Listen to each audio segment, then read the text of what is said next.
Assalamualaikum warahmatullahi wabarakatuh. Bismillahirrahmanirrahim. Alhamdulillahirabbil alamin wa bihi nasta'inu ala umurid dunya waddin. Wassalatu wassalamu ala asrafil anbiya'i wal mursalin wa ala alihi wa sahbihi ajma'in, amma ba'd.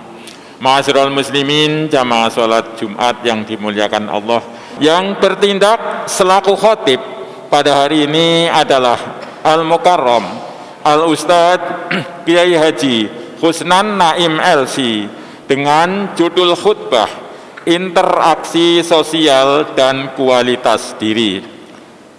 Bertindak selaku Imam Salat Jumat Al-Ustadz Agustiar SKSSY, Muadzin Al-Ustadz Hasan Sairozi SKSPD. Sedangkan untuk Jumat depan tanggal 11 Maret 2022 yang bertindak selaku khotib insyaallah adalah Al-Mukarram Al-Ustadz Dr. HM Ridwan Haji Muhammad Saleh MM dengan judul khutbah Masjid Tempat Membangun Peradaban. Demikianlah pengumuman yang dapat kami sampaikan pada hari ini. Selanjutnya marilah kita laksanakan sholat Jumat dengan khusyuk dan tawadu.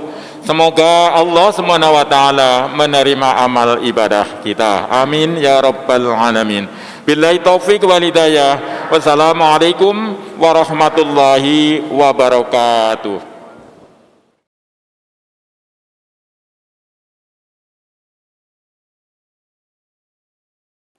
Assalamualaikum warahmatullahi wabarakatuh.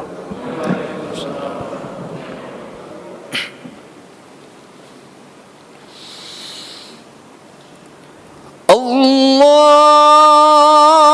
Akbar, Allahu Akbar.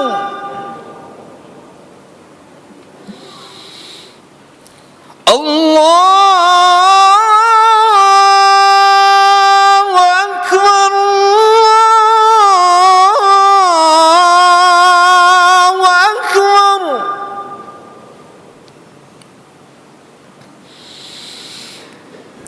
أشهد أن لا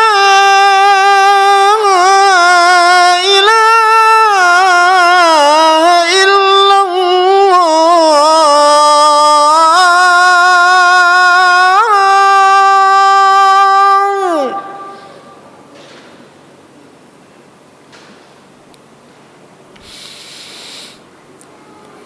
أشهد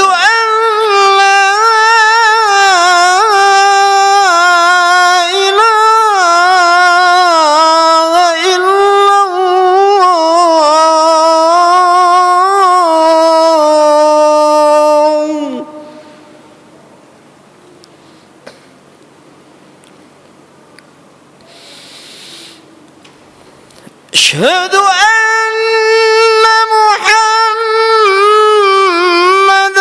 رسول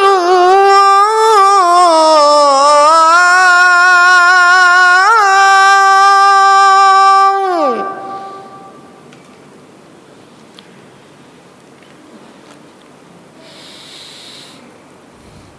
أشهد أن محمد رسول الله.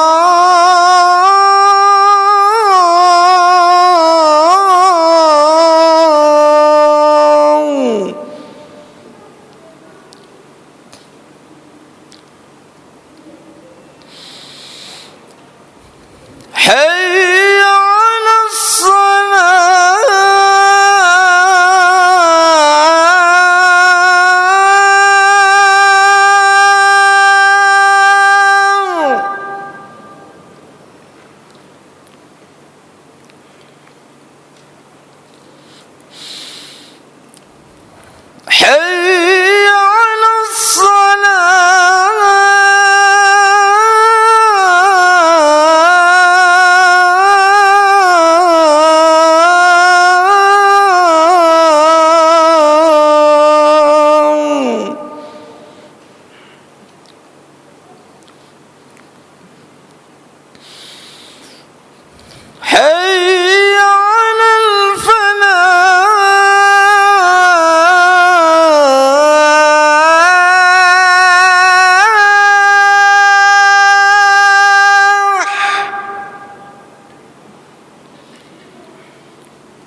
الله أكبر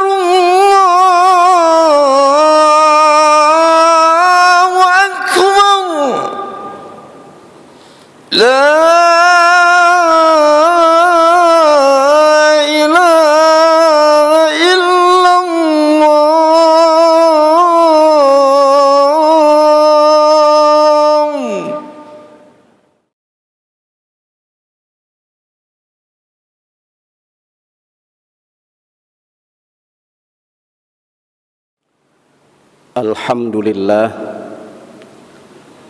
Alhamdulillahilladzi ja'ala at-taqwa khairaz zad.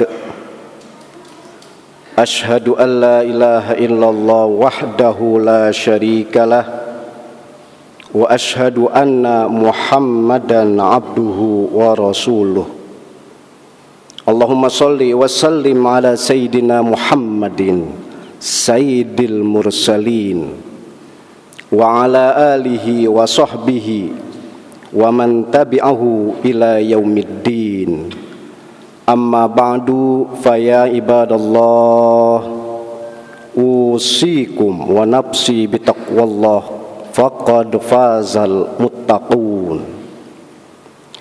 Ma'asyiral muslimin, sidang Jumat yang berbahagia, marilah senantiasa kita bersyukur kepada Allah Subhanahu wa taala atas berbagai kenikmatan yang telah banyak dan sangat banyak dilimpahkan kepada kita, baik nikmat yang paling besar, nikmat keimanan, maupun nikmat yang paling kecil, nikmat yang paling rendah, nikmat sehat fisik.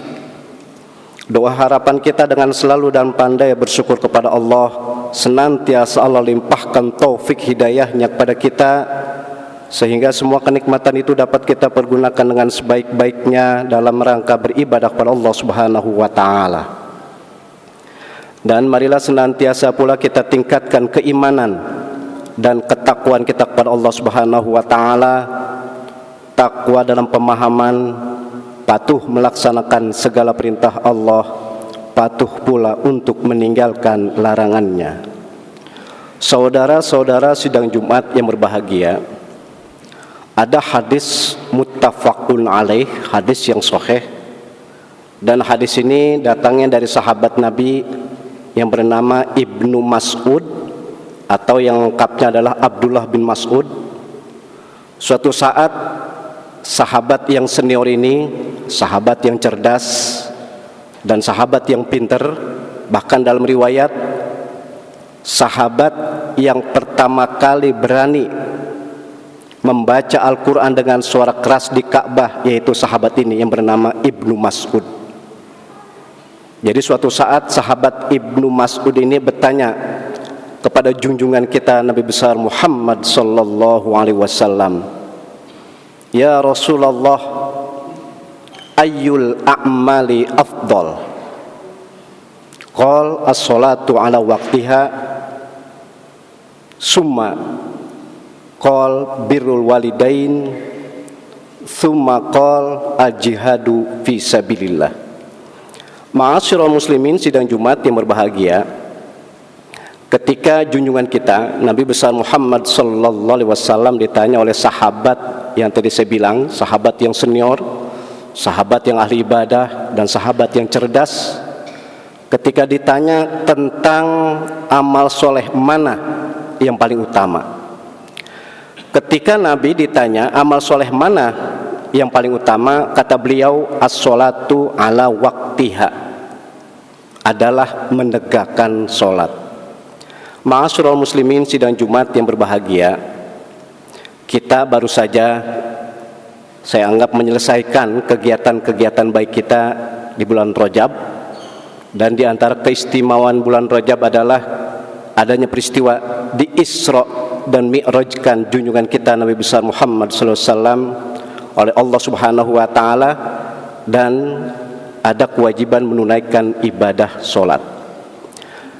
Salat ternyata kata Nabi adalah ibadah atau amal soleh yang paling utama. Setelah dikaji oleh para ulama, setelah dibahas baik berkaitan dengan Al-Quran maupun hadis-hadis Nabi kita Muhammad sallallahu alaihi wasallam, ternyata sholat itu satu-satunya ibadah yang tidak ada keringanan boleh ditinggalkan. Beda dengan ibadah yang lain. Ibadah puasa, orang yang sakit, orang yang musafir, yang memayahkan, melemahkan boleh untuk tidak puasa. Zakat yang asalnya wajib, tapi karena tidak ada harta yang wajib dikeluarkan, maka boleh untuk tidak mengeluarkan zakat. Apalagi haji. Tapi ibadah sholat, yang tadi saya bilang satu-satunya ibadah yang tidak ada keringanan boleh ditinggalkan, situasi apapun, kondisi bagaimanapun tetap wajib ditunaikan. Dalam keadaan sakit, dalam keadaan sehat, tinggal di rumah atau bepergian, bahkan musafir, tetap wajib sholat. Yang menarik, ma'asyiral muslimin sidang Jumat yang berbahagia, sekali lagi kajian para ulama ketika bicara masalah sholat di dalam Al-Quran pasti menggunakan lafaz aqoma yuqimu iqomatan, tidak menggunakan lafaz amila ya'malu amalan atau fa'ala yaf'ulu fa'lan, padahal artinya sama. Tapi rumus cara ngaji bahasa Arab, setiap lafaz yang berbeda meskipun artinya mirip tetap tidak sama. Itu rumus. Makanya sekali lagi di dalam Al-Quran ketika bicara masalah sholat pasti menggunakan lafaz aqoma yuqimu iqomatan.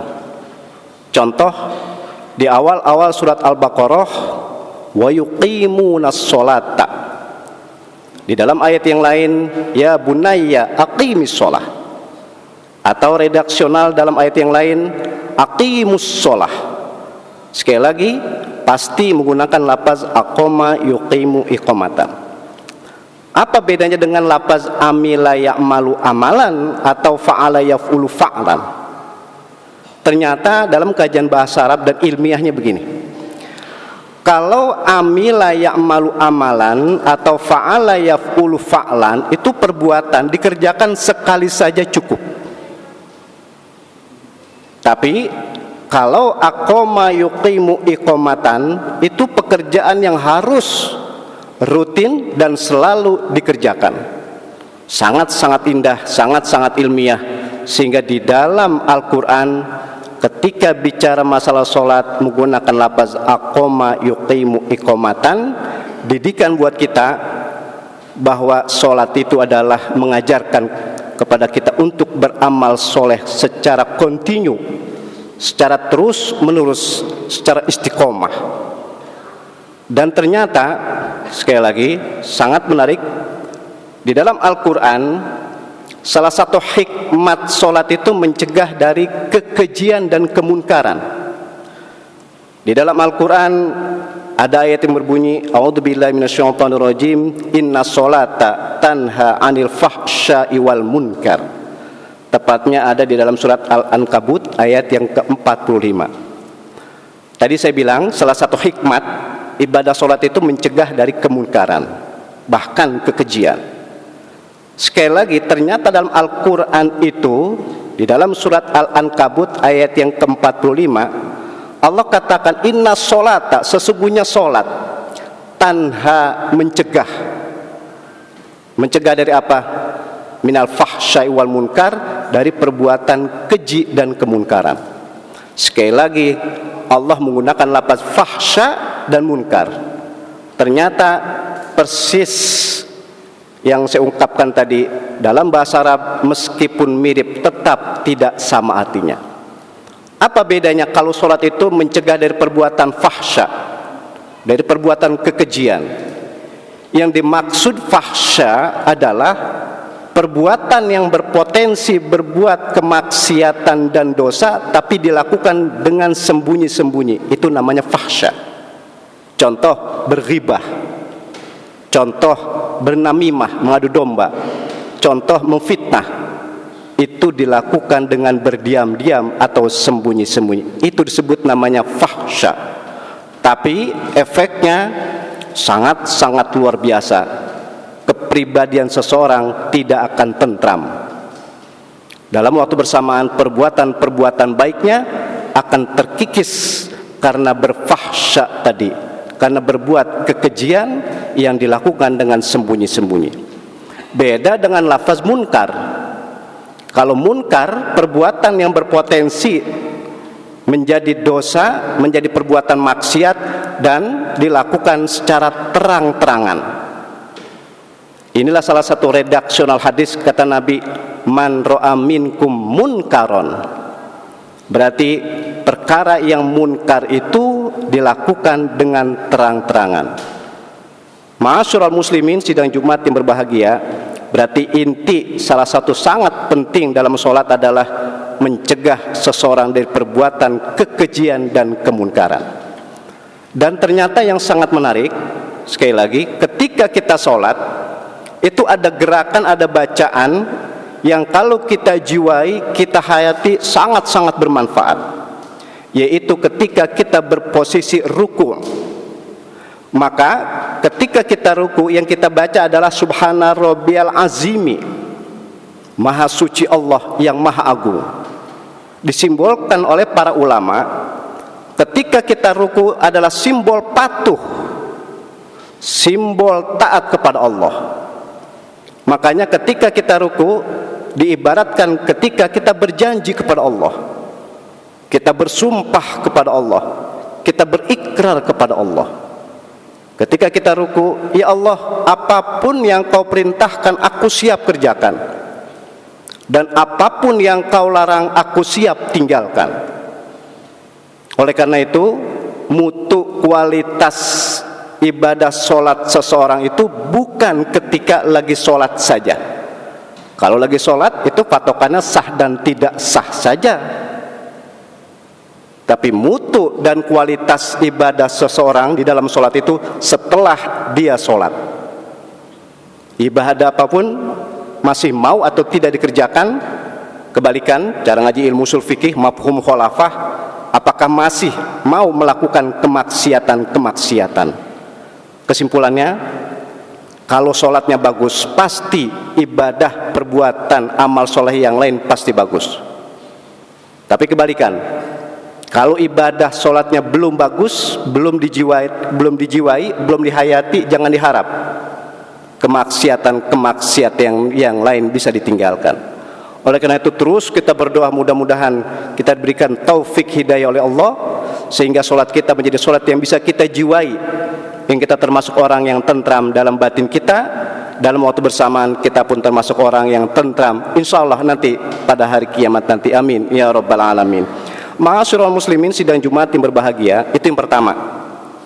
Kata Nabi, amal soleh yang paling utama adalah sholat. Yang kedua kata Nabi, birrul walidain, berbakti kepada kedua orang tua. Sekali lagi di dalam Al-Quran ada ayat yang berbunyi, a'udzubillahi minasyaitonirrajim, wa qadha rabbuka alla ta'budu illa iyyahu wa bil walidaini ihsana. Ini ada di dalam surat Al-Isra, tepatnya ayat yang ke-23. Sekali lagi, mufassirin, ulama-ulama tafsir dan siapa saja ulama kita menjelaskan begini. Ada ketetapan Allah yang tidak bisa diganggu gugat, yaitu menyembah hanya kepada Allah dan berbakti kepada kedua orang tua. Yang saya ingin ungkapkan dalam ayat ini ada lafaz ihsana. Ihsana itu artinya kita berbuat baik kepada kedua orang tua kita. Apa maksudnya kedua orang tua? Kalau ada anak berbakti kepada bapaknya saja tapi tidak berbakti kepada ibunya, berarti tetap anak itu dianggap anak yang durhaka. Kalau ada anak hormat berbakti kepada ibunya saja tapi tidak hormat, tidak berbakti kepada bapaknya, tetap anak itu dianggap sebagai anak yang durhaka. Berarti kualitas akhlak seorang anak, termasuk kita ini, bagaimana kita bisa berbakti kepada kedua orang tua kita, bukan kepada salah satu orang tua kita, tidak. Tapi sangat menarik ada lafaz ihsana. Ihsana itu begini, cara ngaji bahasa Arab. Ada bahasa Arab itu perkara yang sudah lampau, namanya madi. Ada perkara yang sekarang dan akan datang namanya mudhari. Tapi ada dalam bahasa Arab namanya masdar. Itu lafaz yang tidak mengenal waktu. Oleh karena itu, secara ilmiah, ketika Allah katakan berbakti kepada kedua orang tua, Allah menggunakan lafaz ihsana. Yang dimaksud adalah anak itu berbakti kepada kedua orang tuanya hukumnya wajib. Baik orang tua masih hidup maupun orang tua sudah meninggal, tetap anak wajib berbakti. Itulah salah satu keilmiahan lafaz ihsana. Oleh karena itu, Bapak-bapak, saudara-saudara sidang Jumat yang berbahagia, ketika kita ibadah, dalam waktu bersamaan kita sedang berbakti kepada kedua orang tua kita. Mudah-mudahan orang-orang tua kita yang masih hidup maupun orang-orang tua kita yang sudah wafat, beliau selalu mendapatkan cucuran rahmat maghfirah dari Allah Subhanahu wa taala. Amin ya rabbal alamin. Ma'asyiral muslimin sidang Jumat yang berbahagia. Jadi intinya yang kedua, kualitas atau mutu akhlak seorang anak, lihat bagaimana dia berbakti atau tidak kepada kedua orang tuanya. Kalau seorang anak bisa dan mau berbakti kepada kedua orang tuanya, maka dengan siapapun dan tinggal dimanapun pasti bisa berbakti kepada orang lain. Tapi nauzubillah, kebalikan. Kalau ada anak tidak mau dan tidak bisa berbakti kepada kedua orang tuanya, jangan diharap dengan orang lain anak itu bisa berbakti, bisa hormat. Sekali lagi, berbaktinya anak kita ini semua kepada orang tua kita itu jaminan apakah kita mempunyai akhlak yang baik atau akhlak yang buruk, nauzubillah, kepada orang lain. Ma'asyiral muslimin sidang Jumat yang berbahagia, itu yang kata Nabi adalah amal soleh atau ibadah yang utama kedua setelah as-sholat. Yang ketiga, yang terakhir, kata junjungan kita Nabi besar Muhammad sallallahu alaihi wasallam adalah al-jihadu fisabilillah. Pemahaman jihad itu adalah al-jaddu was-sa'yu. Jihad itu adalah bersungguh-sungguh dan berusaha. Jadi kalau kita bersungguh-sungguh dan berusaha, tapi sekali lagi di dalam Al-Quran, di dalam hadis-hadis, setiap lafaz jihad pasti ada lafaz fisabilillah. Sekali lagi, sangat ilmiah ini.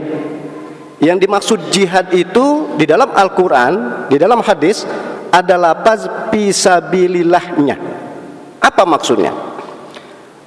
Ketika kita punya fisik, ketika kita punya harta, ketika kita punya jabatan, ketika kita punya ilmu, kita kerahkan dengan sungguh-sungguh, dengan usaha untuk kebaikan, baik kebaikan diri kita maupun kebaikan orang lain, bahkan negara kita, itu disebut namanya al-jihadu.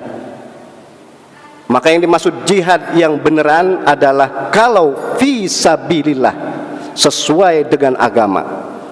Kalau bertentangan dengan agama, bukan al-jihad. Penting dan sangat penting lafaz fisabilillah di dalam ayat-ayat suci Al-Quran maupun dalam hadis-hadis junjungan kita Nabi besar Muhammad sallallahu alaihi wasallam. Makanya kalau kita punya harta, kita keluarkan zakatnya, kita keluarkan infaknya, kita keluarkan sedekahnya, berarti kita berjihad melalui harta. Kalau kita punya tenaga, bahkan punya kedudukan, semua kita pakai dalam rangka kebaikan, itu pun dianggap sebagai berjihad di jalan Allah. Nah, yang menarik sebagai penutup, ma'asyiral muslimin sidang Jumat yang berbahagia, dari kesimpulan 3 amal soleh ini yang paling utama yang kata Nabi, intinya adalah kita harus sempurna berhablu minallah, berhubungan dengan Allah. Salah satu teorinya caranya adalah dengan sholat. Dan tidak cukup kita sempurna baik berhubungan dengan Allah saja, tidak. Kita pun harus berhubungan baik juga dengan manusia. Itulah sesempurnanya manusia. Hablum minallahnya bagus, hablum minan nasnya juga bagus. Jelas diungkapkan oleh junjungan kita Nabi besar Muhammad sallallahu alaihi wasallam, khairun nas anfa'uhum linnas. Sebaik-baiknya manusia adalah yang bisa memberi manfaat buat orang lain. Mudah-mudahan sekali lagi kita termasuk orang-orang yang bisa mengamalkan amal soleh yang diajarkan oleh junjungan kita Nabi besar Muhammad SAW. Insya Allah kita termasuk orang yang bahagia di dunia dan selamat di akhirat nanti, amin ya rabbal alamin. Demikian khutbah Jumat, mudah-mudahan ada hikmat dan manfaatnya. Barakallahu li wa lakum fil Qur'anil azim wa nafa'ani wa iyyakum bima fihi minal ayati wa dzikril hakim wa taqabbala minni wa minkum tilawatahu innahu was-sami'ul alim wa qur rabbighfir warham wa anta khairur rahimin.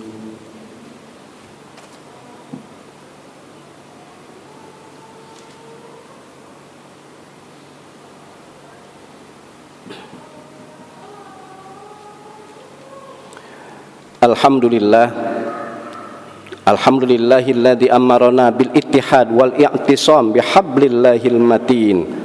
Asyhadu an la ilaha illallah wahdahu la syarikalah wa asyhadu anna Muhammadan abduhu wa rasuluh. Allahumma shalli wa sallim wa barik ala sayyidina Muhammadin wa ala alihi wa sahbihi ajma'in. Amma ba'du, fa ya ibadallah, usikum wa nafsi bitaqwallah wa ta'atihi la'allakum tuflihun. Wa'lamu anna Allah subhanahu wa ta'ala amarakum bi amrin bada fihi bi nafsihi wa thanna bi malaikatihil musabbihati bi qudsih. Faqala ta'ala fil Qur'anil azim, inna Allaha wa malaikatahu yusalluna 'alan nabi ya ayyuhalladzina amanu sallu 'alaihi wa sallimu taslima.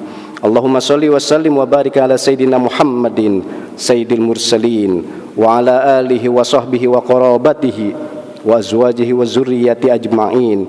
Wardallahumma ala arbatil khulafa'ir rasyidin sayyidina Abi Bakrin wa Umar wa Uthman wa Ali wa ala baqiyati sahabati wat tabi'in wat tabi'it tabi'in wa man tabi'ahum biihsanin ila yaumiddin wa alaina ma hum bi rahmatika ya arhamar rahimin. Allahumma ighfir lil muslimina wal muslimat wal mu'minina wal mu'minat al ahya'i minhum wal amwat innaka qaribun mujibud da'awat. Rabbana atina fid dunya hasanah wa fil akhirati hasanah wa qina adzabannar. Ibadallah, innallaha ya'muru bil 'adli wal ihsan wa ita'i dzil qurba wa yanha 'anil fahsya'i wal munkar wal baghi wa ya'izukum la'allakum tadhakkarun. Fazkurullahal azima yadhkurkum wad'uhu yastajib lakum wa la dzikrullahi akbar. Aqimus shalah. Allahu akbar, Allahu akbar. Asyhadu an la ilaha illallah, asyhadu anna Muhammadar Rasulullah. Hayya 'alas salati, hayya 'alal falah. Qad qamatis salatu, qad qamatis salam. Allahu akbar, Allahu akbar. La ilaha illallah. Allah Muhammadur Rasulullah sallallahu alaihi wasallam. Istawu istaqimu wa'tadilu ma'adilu ruskan sahnya. Salatul jami'a rahimakumullah.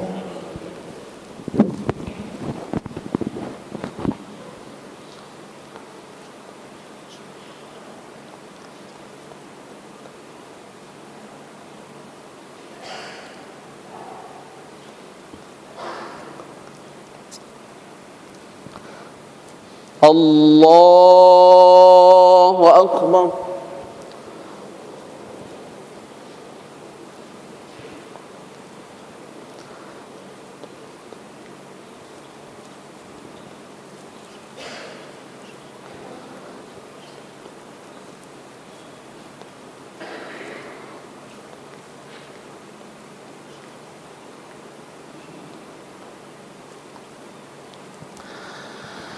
Bismillahirrahmanirrahim.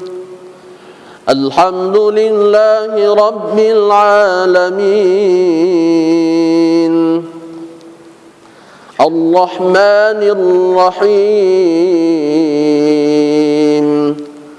Maliki yaumiddin.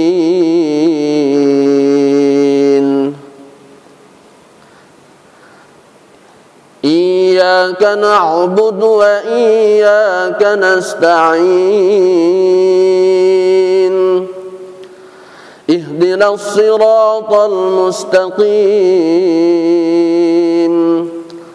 صراط الذين أنعمت عليهم غير المغضوب عليهم ولا الضالين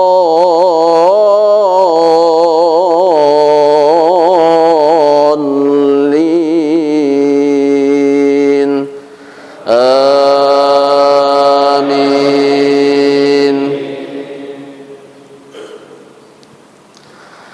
بسم الله الرحمن الرحيم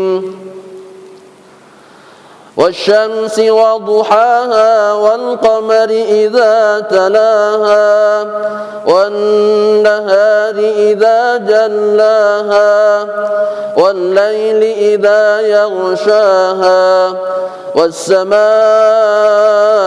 وما بناها والأرض وما طحاها ونفس وما سواها فألهمها فجورها وتقواها قد أفلح من زكاها وقد خاب من دساها كذبت ثمود بطغواها إذ انبعث أشقاها فقال لهم رسول الله ناقة الله وسقياها فكذبوه فعقروها فدمدم عليهم ربهم بذنبهم فسواها ولا يخاف عقباها. الله أكبر.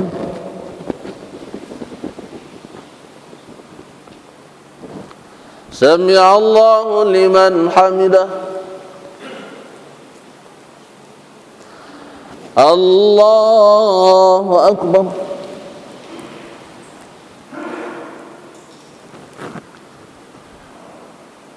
الله أكبر.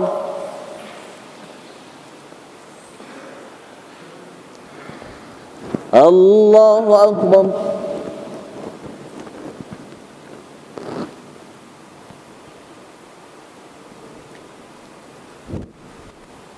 الله أكبر.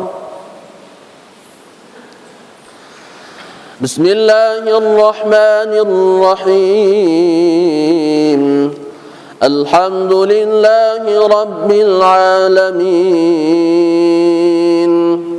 الرحمن الرحيم مالك يوم الدين إياك نعبد وإياك نستعين اهدنا الصراط المستقيم صراط الذين أنعمت عليهم غير المغضوب عليهم ولا الضالين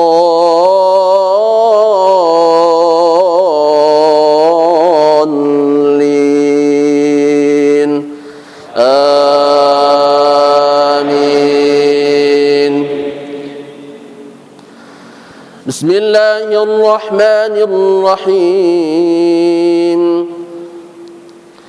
إذا زلزلت الأرض زلزالها وأخرجت الأرض أثقالها وقال الإنسان ما لها يومئذ تحدث أخبارها بأن ربك أوحى لها يومئذ يصدر الناس أشتاتا ليروا أعمالهم فمن يعمل مثقال ذرة خيرا يره ومن يعمل مثقال ذرة شرا يره. الله أكبر.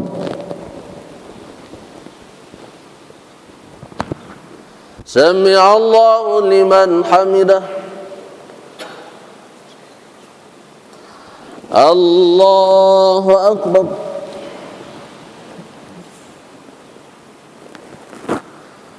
الله أكبر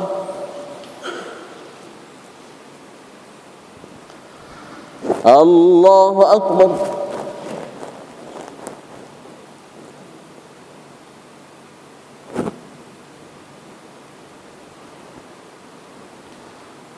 الله أكبر